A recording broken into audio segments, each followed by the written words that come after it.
성경에 보면 예수님께서 나병 환자를 고치신 기사들이 많이 나오는데요.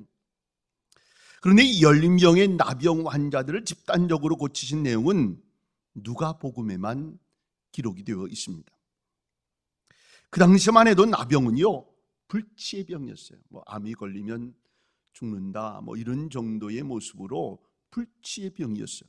일단 감염이 되면 집을 떠나서 외딴 곳으로 가서 이 나병 환자들끼리 고통과 슬픔을 나누며 지내야 했습니다. 관절이 막 떨어져 나가서 이 손가락이 막 떨어져 나간다고요. 눈이 어두워져서 결국엔 앞을 보지 못하고요. 그러니까 나병에 걸리면 인생이 서서히 그냥 죽는다는 거예요. 오늘 본문에 보면 10명의 나병 환자들은 예수님께서 불치의 병을 고치신다는 소문을 듣고 혹시라도 이곳으로 지나가시지 않을까라고 하는 소망 가운데 예수님을 기다리고 있었습니다. 마침내 예수님께서 동네를 지나가실 때에 그들은 믿음을 가지고 예수 선생님이여 우리를 불쌍히 여기소서, 이렇게 일제히 소리를 높여 부르짖습니다. 그런데 예수님께서는 그들에게 가까이 가셔서 안수하거나 어루만지지 아니하시고 뭐라고 말씀하시냐면 제사장들에게 가서 너희 몸을 보이라 라고 말씀하세요. 이 당시에 제사장들이 이 나병 환자들을 진단해서 격리시키거나 가정으로 돌아갈 수 있도록 판단하는 임무를 가지고 있었어요. 이 10명의 나병 환자들은 제사장에게 몸을 보이기 위해서 가는 도중에 기적같이 나병이 다 사라지고 깨끗해진 것을 감지하게 돼요. 얼마나 기뻤을까요? 그러니까 그들은 열심히 빨리 제사장들에게 가서 보였을 것이고 이 나아졌다는 확인서를 가지고 그들은 그렇게도 그리웠던 가족에게로 급히 갔을 거예요. 그런데 그중 한 사람, 누구요? 사마리아인. 우리가 아는 대로 사마리아인은요 사람 취급을 안 했어요. 그런데 여러분, 그 사마리아 사람만이 감사의 마음을 가졌다는 거예요. 다시 돌아와서 예수님 앞에 무릎을 꿇고 감사하고 하나님께 영광을 돌렸어요. 그때 예수님께서는 10명이 다 고침을 받지 않았느냐? 9은 어디 갔느냐? 너 밖에는 와서 감사할 사람이 없느냐? 말씀하시면서 일어나 가라. 네 믿음이 너를 구원하였느니라. 그는 육신의 질병만 고침받은 것이 아니라 마음의 평안도 영혼의 구원도 얻는 놀라운 새로운 차원의 더 큰 축복을 받게 되었다는 거예요. 어느 교회 목사님이 하루는 가장 무서운 죄라고 하는 제목으로 설교를 하셨어요. 교인들이 궁금했어요. 가장 무서운 죄가 뭘까? 하나님 믿지 않는 죄일까? 성경을 모독하는 죄일까? 나쁜 일을 많이 하는 것일까? 이렇게 궁금했어요. 근데 목사님이 설교하시는데 가장 무서운 죄는 바로 하나님의 은혜에 감사하지 않는 것, 이렇게 얘기했어요.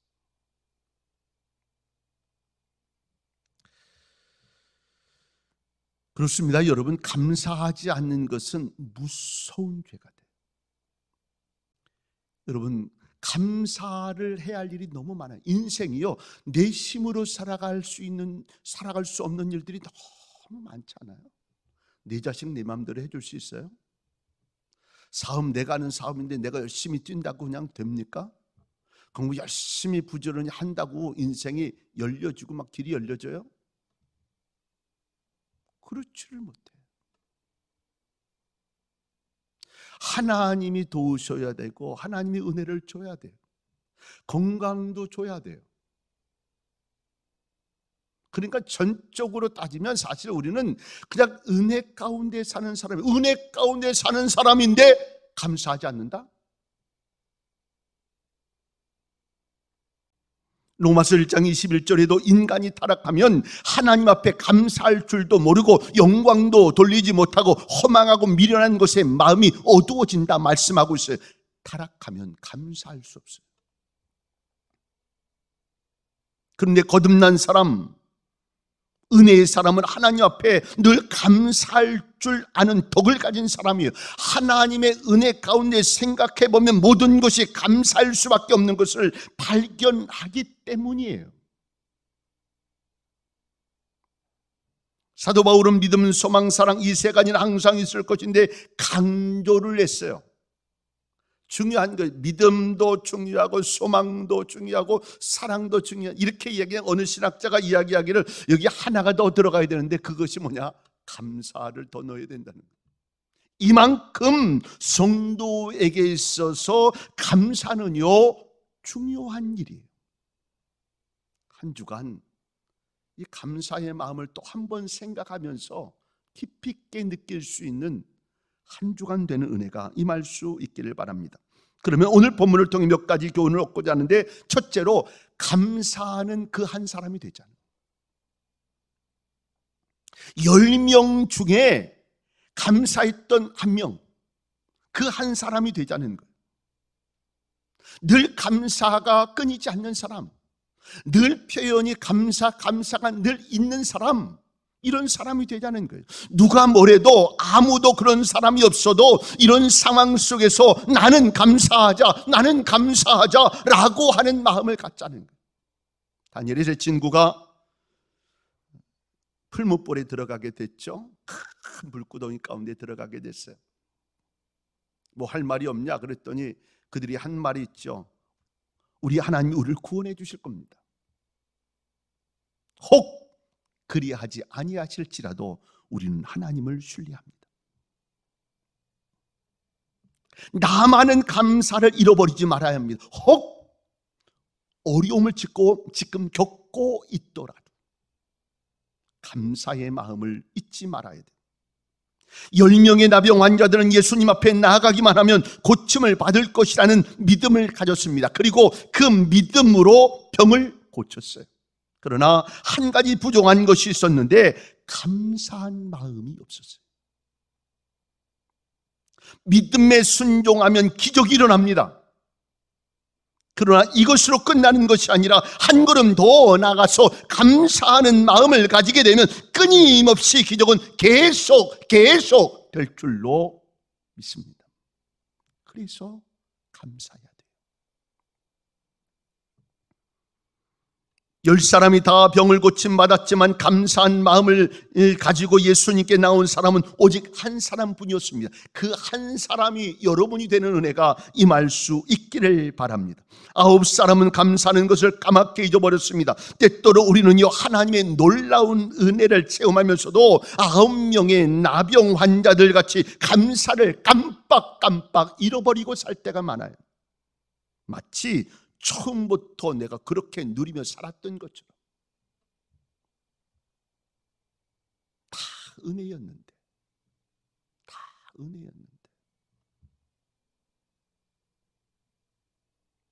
자꾸 감사를 잊어요.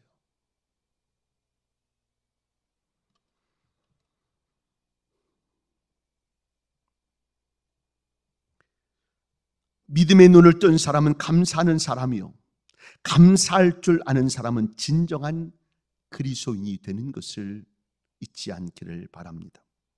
감사하는 그 한 사람이 내가 되는 은혜가 있기를 주님의 이름으로 축원합니다. 두 번째로는 우리가 감사해야 할 대상이 누군가 하는 거예요. 하나님이시다. 병고침을 받은 10사람 중에 9은 그대로 돌아갔지만 오직 한 사람만은 하나님께 영광을 돌렸습니다. 오늘날 많은 사람들이 감사의 대상을 잃어버리고 우상 숭배를 합니다. 헛된 것에 머리를 숙여요. 돈이면 모든 것이 된다고 생각해요. 그래서 돈을 하나님으로 여깁니다. 권력을 하나님으로 여겨요. 참 이 권력이 뭔지 깨끗하게 그냥 뭐 이런 마음이 있었는데 뭐 미국 대선 보니까 뭐 세계 최고의 대통령 이 자리에 놓고 비참하기도 하고 참 저래야 되나 하는 생각도 들고, 권력을 하나님으로 여기는 거예요. 때론 나를 돕는 사람을 하나님으로 여깁니다. 여러분, 우리의 감사의 대상은 고개를 숙일 대상은요 하나님뿐임을 기억할 수 있어야 합니다. 하나님이 돈을 주셔야 부자가 되고 재벌이 돼요. 하나님이 권력을 주셔야 세상을 주관할 수 있어요. 하나님이 사람을 붙여 주셔야 동역자도 되고 나를 돕는 손길도 되는 거예요. 그래서 우리의 감사의 대상은 하나님이어야 하는 거예요.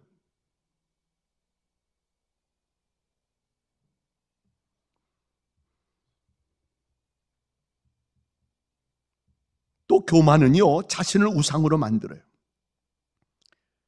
자신이 하나님이에요. 역대 26장에 보면 우시야 왕이 블레셋 군대와 싸워 승리한 후에 교만해졌어요. 제단에서 제사 드리는 일은 제사장밖에 못하는데 이 우시야 왕은요 자기가 분양하겠다고 나섰어요.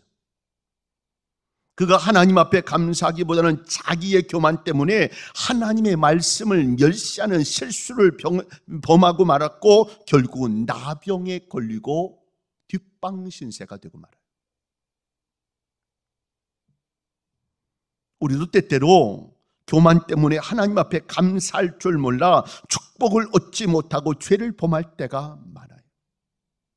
여러분, 교만하지 마세요. 여러분 거 여러분께 아니요, 주님이 주신 거지. 내 머릿속에 이건 잃어버리면 안 돼. 하나님 은혜로 사는 나. 삼중고에 시달렸던 헬렌 켈러가 꽃밭에서 향기를 맡으면서 듣지도 못하고 말도 못하고 보지도 못했던 그가 향기는 맡으면서 이렇게 이야기했어요. 하나님 감사해요. 나에게 핸디캡을 주신 것 감사해요. 세상 사람들이 보지 못하는 것을 내가 봅니다. 세상 사람들이 듣지 못하는 것을 내가 듣습니다 라고 기도했어요. 그는 자신의 불구 때문에, 장애 때문에 하나님 앞에 감사하다고 이야기하고 있는 거예요. 누구요? 하나님 앞에. 우리도 우리의 경배해야 할 대상이 하나님임을 분명히 해야 합니다. 그 대상은 절대로 돈도 권력도 사람도 아니에요. 우리의 생명을 주관하시고 역사하시는 여호와 하나님, 감사의 대상을 분명히 찾을 때에 더 놀라운 은혜를 우리는 경험하며 살게 될 줄로 믿습니다. 세 번째로, 감사하다면 표현이 필요해요. 감사의 표현을 하는 사람들이 인간관계도 좋고요, 하나님 앞에서도 더 큰 축복을 받아요. 사람들에게도요 감사하다는 표현 잘 합시다. 독불장군 없어요. 함께 어우러 돕고 사니까 사는 거예요. 여러분 혼자 열심히 산다고 아니에요. 여러분, 하나님에게도 감사합니다, 감사합니다 늘 고백하며 삽시다. 오늘 내게 주신 은혜가 감사하다고. 어떤 사람들은 오늘 감사한 조건이 많은데도 불구하고 과거에 내가 얼마나 고통을 당했는데 라고 생각하며 과거를 늘 생각하면서 감사할 줄 모르는 사람들이 있어요. 어떤 사람들은 이렇게 주신 것만도 감사한데 없는 것에만 관심을 두고 불평불만합니다. 이것도 없고 저것도 없고 다 투성이 없는 것만 찾아. 왜 있는 건 못 찾는지 몰라.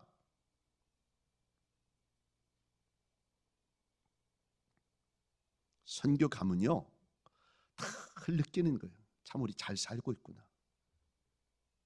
너무 잘 살고 있구나.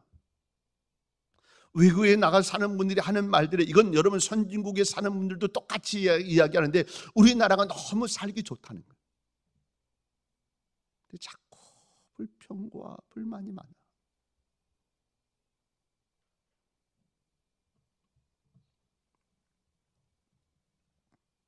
영화 가운데 이런 내용이 나와요. 현재의 축복에 감사하는 것이 지난날의 고통을 잊을 수가 있다.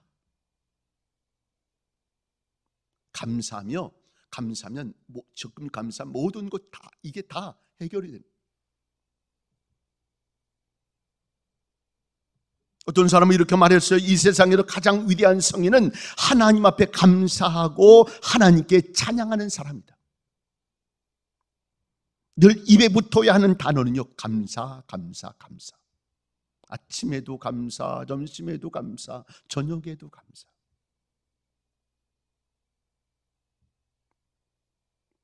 감사할 줄 모르기 때문에 더 좋은 축복을 놓치는 때가 얼마나 많은 줄 아세요, 여러분?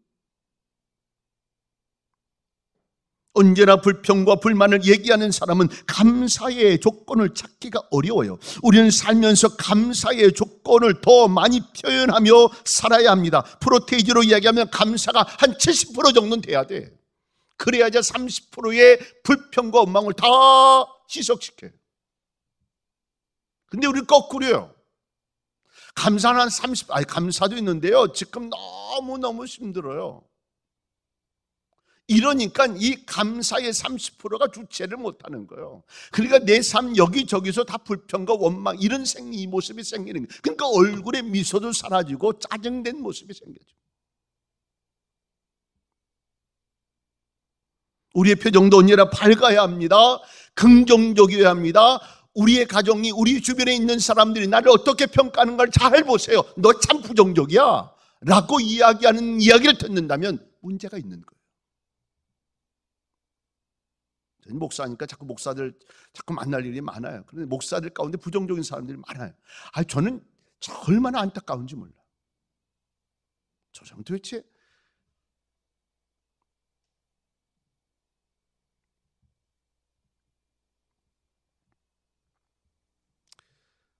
제가 큰 말주변이 있는 사람은 아니에요. 그래서 감사하다 표현하고 우리 딸들한테도 우리 사랑한다 이런 표현을 잘 못해요.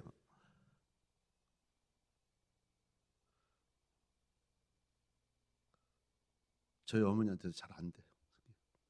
사랑해요, 감사해요. 우리 어머니 저희 딸들한테도 지금 매일같이 거의 이틀에 한 번씩은 아마 전화 거의 하여튼 그렇게 하시는데 매일 할 때마다 사랑해 진아, 사랑해 혜인아.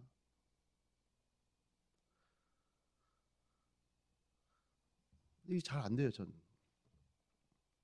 제가 말씀 주면서 나도 좀 어쨌든 해봐야 되겠다 하는 마음을 또 가집니다. 감사의 표현이 필요해요. 사람에게도 하나님에게도.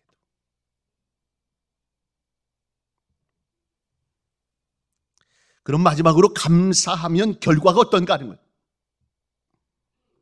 병 고침 받은 사마리아 사람이 예수님 앞에 감사하게 될 때에 그는 육신의 질병만 고침 받은 것이 아니라 영혼의 구원까지도 얻게 되는 축복을 이루게 됐어요. 이게 얼마나 축복입니까? 이 땅에서 사는 날짜는요 몇십 년이 다의 고작이에요. 그런데 그에게 구원의 역사가 이루어지게 됐어요. 영원히 사는 축복의 기회를 얻게 됐어요. 마음의 평안도 얻게 됐어요. 이제는 진짜의 삶을 살게 됐어요. 내가 지금처럼 이렇게 정말 사는 세상이라면 얼마나 좋았을까, 이런 때가 있어요. 그런데 이런 삶을 예수 믿고 예수로 인하여 그런 삶을 살아가게 되는 거예요. 당신 뭐가 그렇게 행복하냐고 이야기하는데, 예수가 내 마음속에 임재하여 계시면 그 예수 때문에 어쩔 줄 모르는 그 감사의 은혜가 있어요. 나도 주체할 수 없는, 누리며 사는 건 아닌데 늘 감사가 입에서 끊이질 않아. 감사하면 하나님이 이렇게 은혜를 주세요.